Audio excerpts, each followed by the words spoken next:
Imagine dedicating your entire, like your absolute youth and energy to building an empire from the dirt up. Yeah, literally pouring your blood and sweat into every single brick. Exactly. You sacrifice your comfort just to make sure your family survives. And then, the day finally comes, you hit the jackpot. The ultimate payoff. Right. Your hard work pays off, your family is totally secure, and you decide it's finally time to step back. You retire to enjoy the fruits of your labor. Which sounds like the dream, right? It does. But the moment you hand over the reins, something really chilling happens. The exact same family you bled for suddenly treats you like a stray dog lingering at the front door. Wow. Yeah, you just become, like, completely invisible in the house you built. It's brutal, and that is the incredibly tense, painfully real situation we are unpacking today. Welcome to this special deep dive tailored exclusively for the Simplified Summary channel. We're getting right into the hidden psychology of wealth, aging, and respect today. We really are.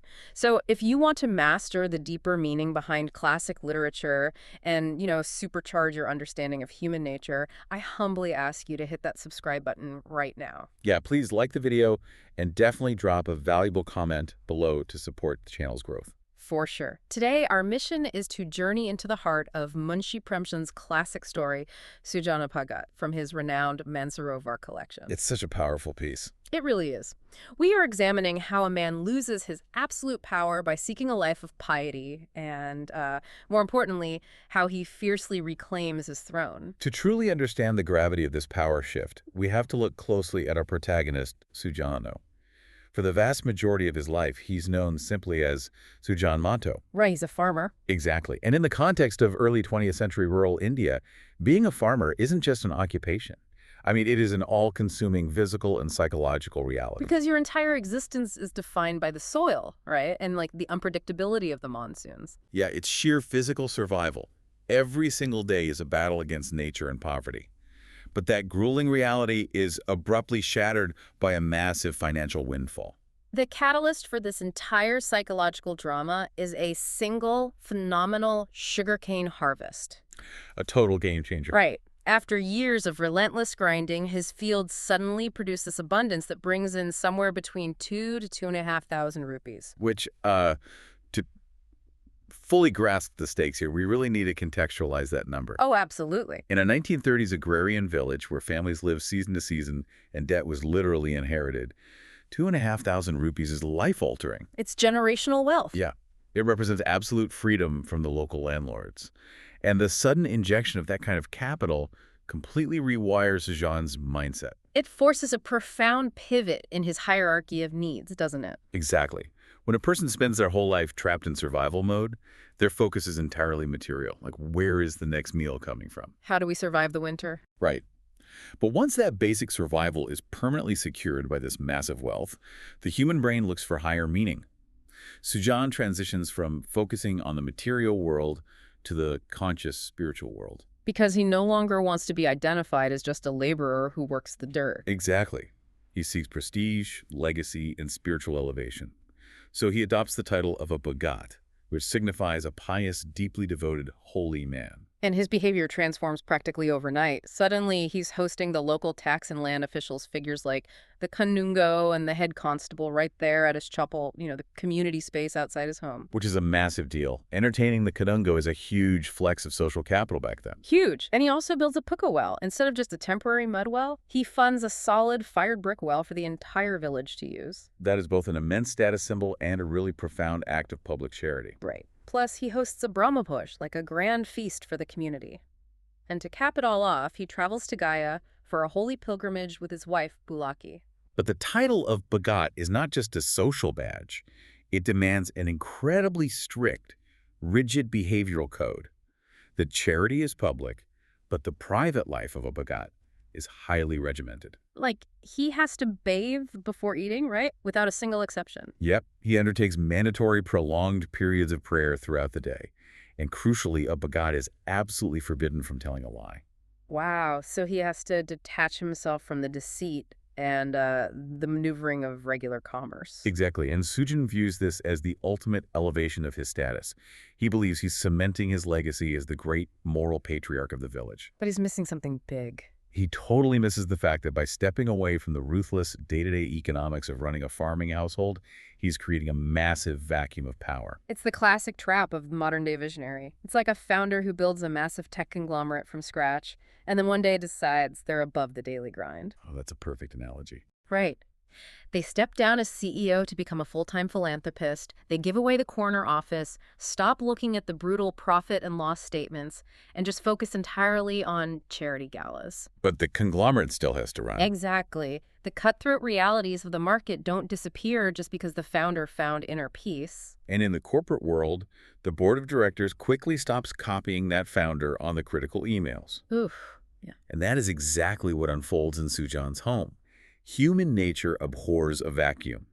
As Sujan steps back to focus on his rituals and his spiritual purity, his wife, Bulaki, and his two sons, Bola and Shankar, they quietly and seamlessly take over the household operations. They just absorb the authority he voluntarily put down. Exactly. Which brings us to the most insidious part of this dynamic.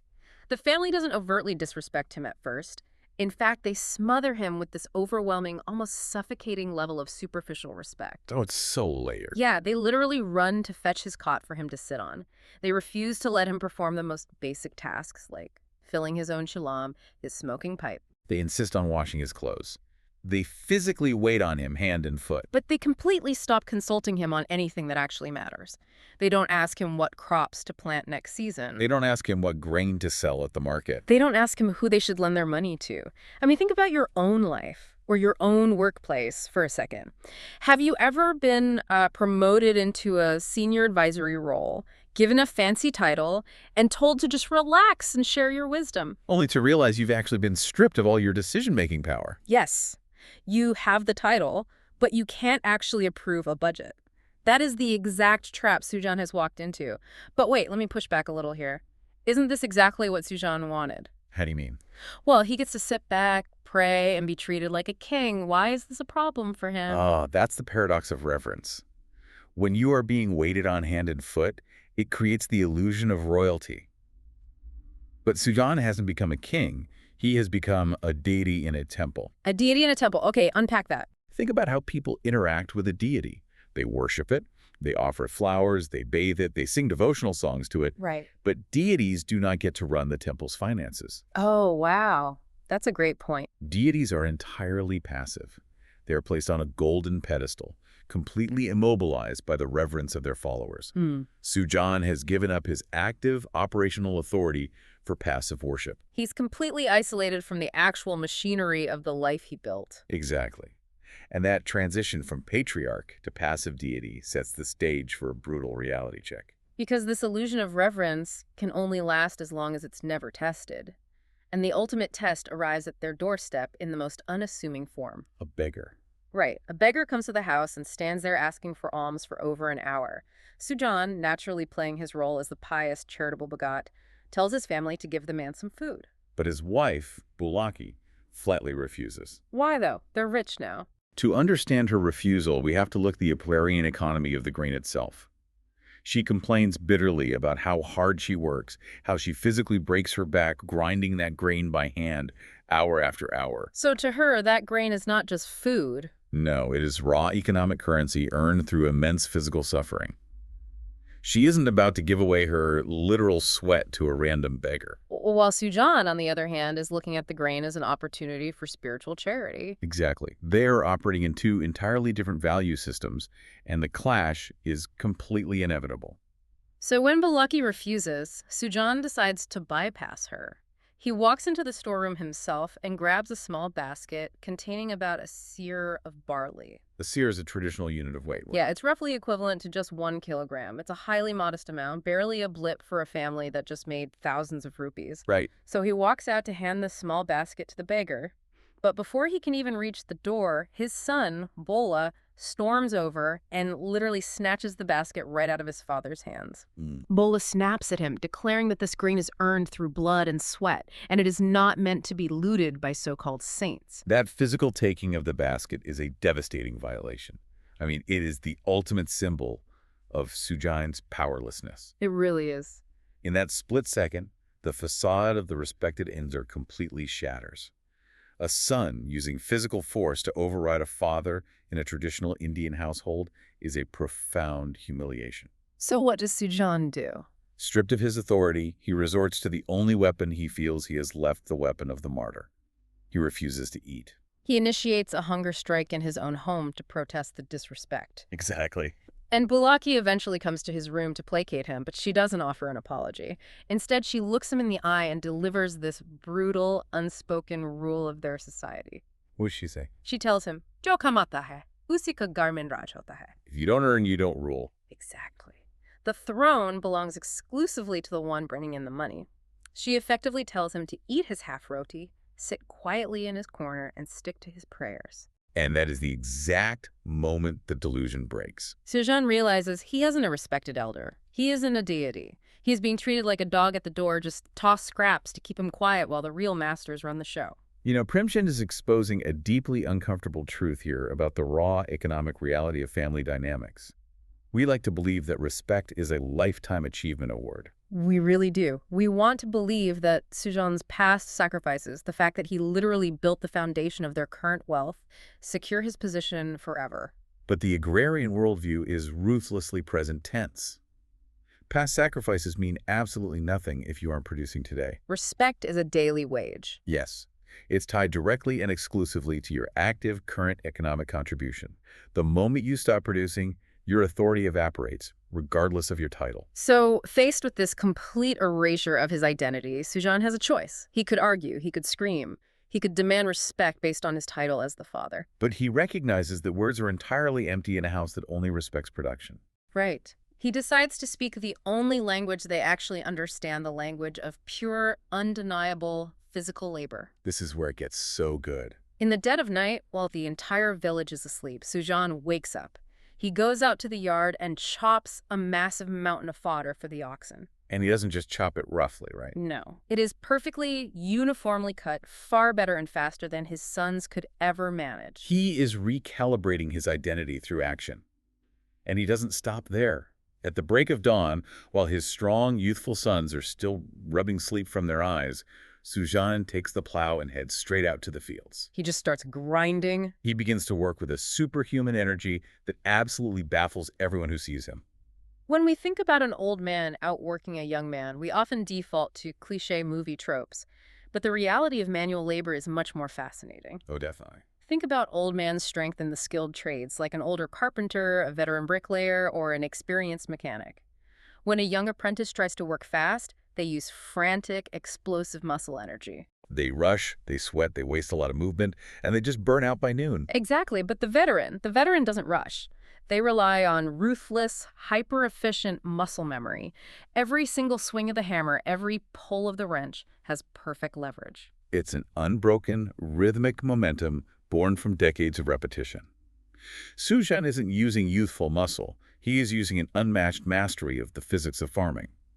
And that mastery is supercharged by a deeply cultural and psychological concept that Premchand introduces called log. Log. Right, log translates roughly to a deep, burning determination.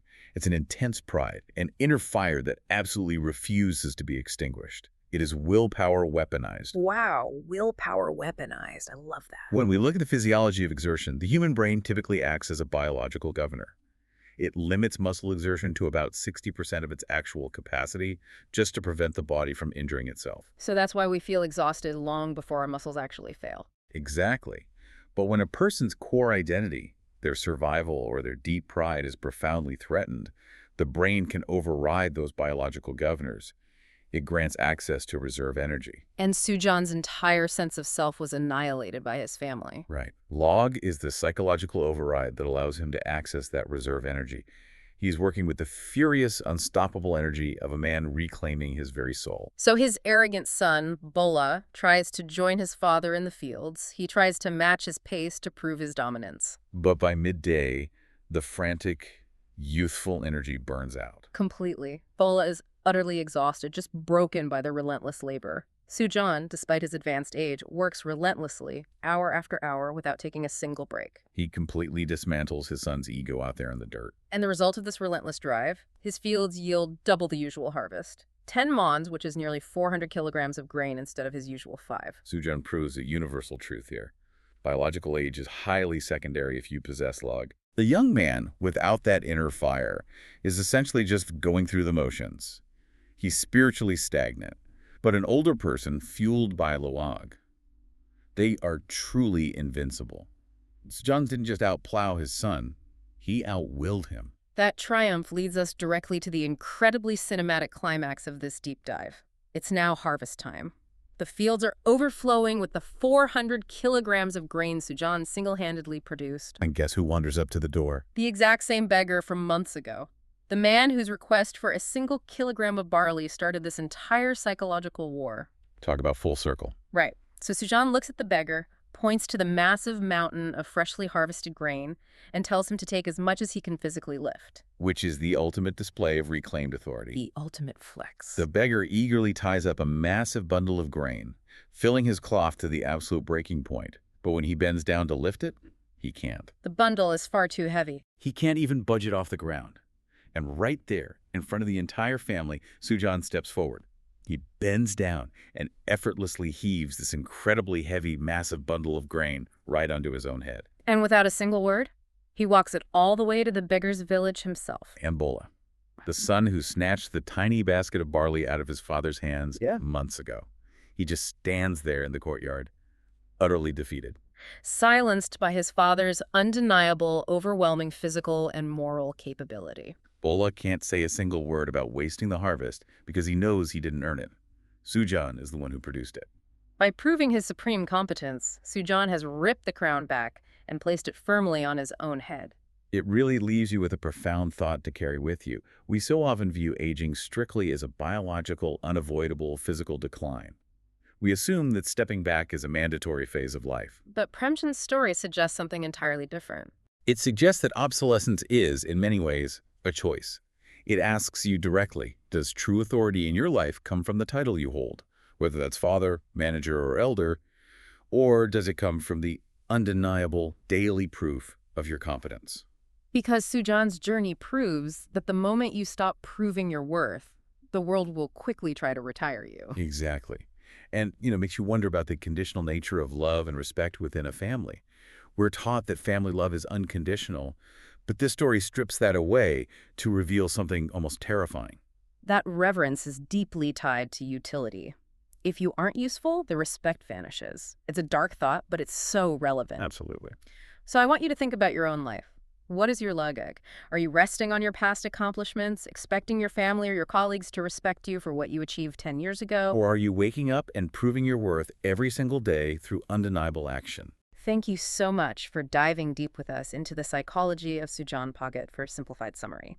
If Sujan's epic, uncompromising comeback resonated with you, please do not forget to like this video, leave a comment telling us your thoughts on his revenge, and hit that subscribe button for more incredible summaries. Because remember, when the world tries to strip you of your agency and treat you like a stray dog at the door, you always have the choice to step back into the field. And remind them exactly who built the house. Until next time.